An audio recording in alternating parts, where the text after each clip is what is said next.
nos partenaires au quotidien et qui vivent avec nous les émotions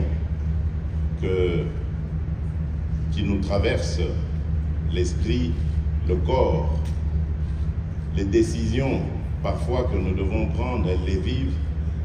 quelquefois elles les influencent et aussi malheureusement les sentiments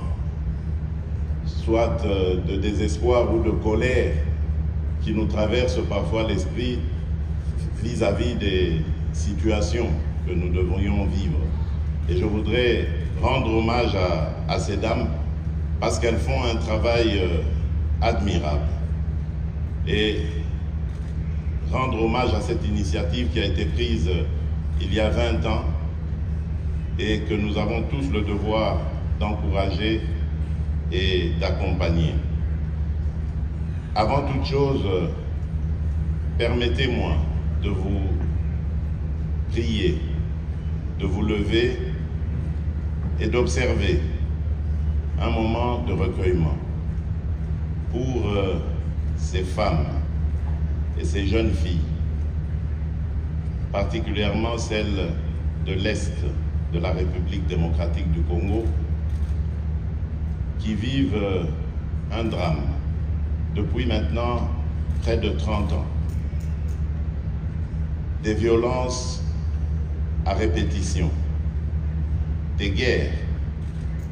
qui les forcent à se déplacer d'un point à l'autre dans notre pays et à vivre dans des conditions infrahumaines, comme c'est le cas actuellement de nos compatriotes du Nord Kivu, victimes de cette guerre d'agression injuste et barbare nous imposée par un voisin pour qui pourtant nous avons compati il y a 30 ans lorsque il a été victime de ce génocide aussi barbare. Et aujourd'hui, à cause du fait d'avoir ouvert nos portes pour accueillir les sinistrés de l'époque,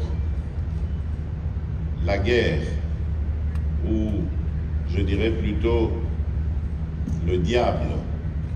s'est installé chez nous et il nous fait vivre des misères. Pour ces femmes, pour ces jeunes filles, je vous prie de vous lever et d'observer un petit moment de silence.